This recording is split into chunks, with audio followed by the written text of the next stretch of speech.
One cannot help but wonder where the vice president gets the gall or gumption for the aspersions she casts on her brother boss, who simplify would not dignify her nasty and ludicrous attacks with a response. Then again, Palace Press Officer and PCO Undersecretary Claire Castro is left to clap back against the latest false news and outright lies she peddles and purveys in this report from our Kenneth Paciente. The palace clapped back at Vice President Sara Duterte's claim that the administration was to blame for the chaos at the Senate. She described the incident as a grave abuse of power and a show of disrespect toward the institution.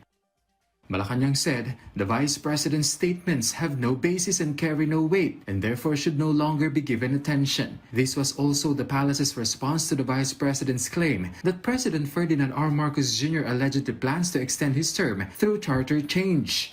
It asserted that the Philippines needs a public official who fulfill their duties and not a public servant focused more on causing intrigue and spreading fake news.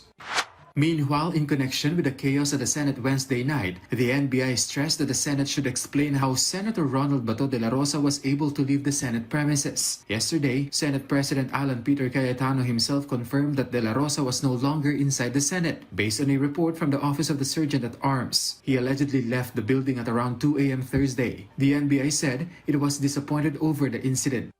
Malungkot po yun dahil I feel na dapat yung aming pong usapan dyan, it should be honored po yan eh.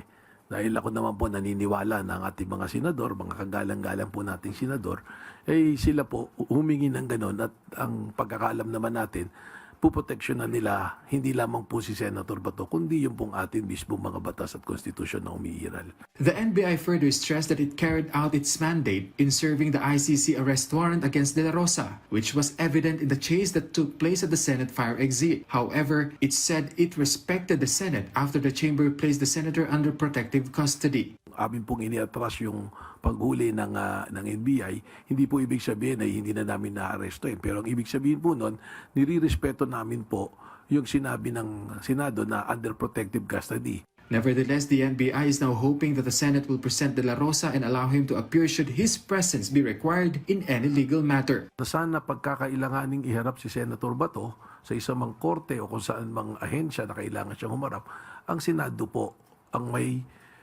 karapatan o ibig sabihin sila yung may responsibilidad po na iharap po si Senator Bato. The NBI also currently coordinating with the Senate Secretary General to secure access to CCTV footages from the time De La Rosa left the Senate. Kenneth Paciente from the National TV Network for a new and better Philippines.